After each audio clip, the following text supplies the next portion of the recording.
Hey, this is Jamie from Capsule Computers, and today we are previewing Breach. This title from QC Games is available now for PC via Steam. At the time of the recording of this video, the game costs $24.99 US or $35.95 Australian. A free-to-play launch is coming after the Steam Early Access period.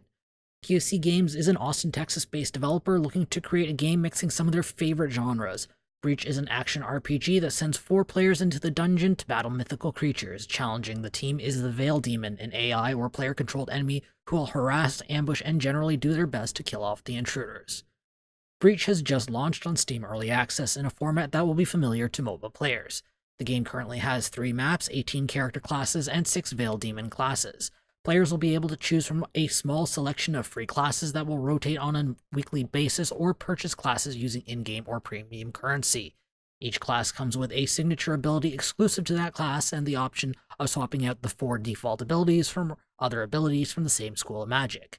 The classes are also organized in the classic RPG layout of tank, DPS, support, and specialist. Each class levels independently and can be equipped with a variety of gems and items.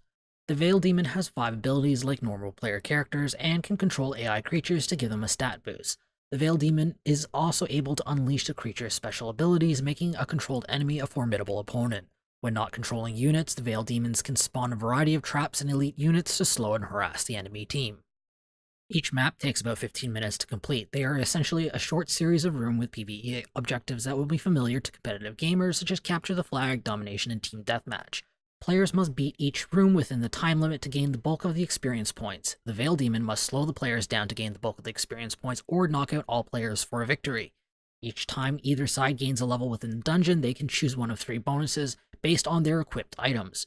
Bonuses vary from universal buffs like extra potions to ability-specific modifiers. The in-level experience resets at the end of each map and are separate from the points gained from finishing a level. Each map is capped off with an MMORPG-style boss battle. These fights require a little more coordination from players and often involve multiple stages. The boss fights are easily the best part of the game, as the fights require plenty of dodging and use special mechanics unique to that fight. The audiovisual experience is decent so far. The writing can be a little cheesy at times, but the voice acting is generally excellent. Individual characters could use a little more variety in their lines, as some important callouts only have 1 or 2 lines. The art style is a bit on the generic side. The characters feel like they could be slipped into many other video games without sticking out. On the other hand, the levels tend to be more interesting, often mixing familiar locations with the mythical to create attractive locales.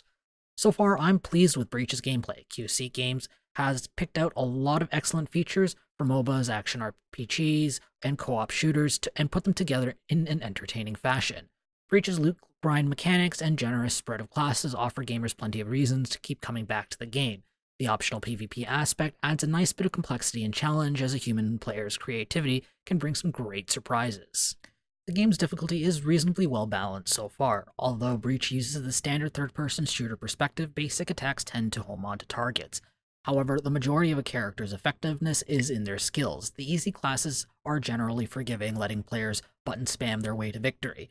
More difficult classes emphasizes combo attacks and plenty of skill shots, offering a high-risk, high-reward type challenge. Of course, Breach is far from ready for prime time.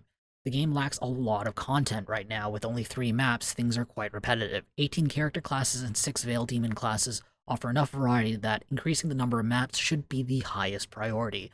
I'd love to see 5 or 6 maps in total before any more classes are released. The AI is definitely a work in progress. While QC Games wants to give solo players a chance to enjoy the game alone, the AI is very basic at this point. The developers have acknowledged that improving the AI is on the top of their priority list right now, so hopefully this situation improves in the coming weeks. Breach showed some flashes of greatness during my time with the game, but it's also very clear the game still needs a bit of work before it's ready to leave Steam Early Access. The developers have done a great job picking and choosing elements from a variety of multiplayer genres and melding them into a cohesive gameplay experience.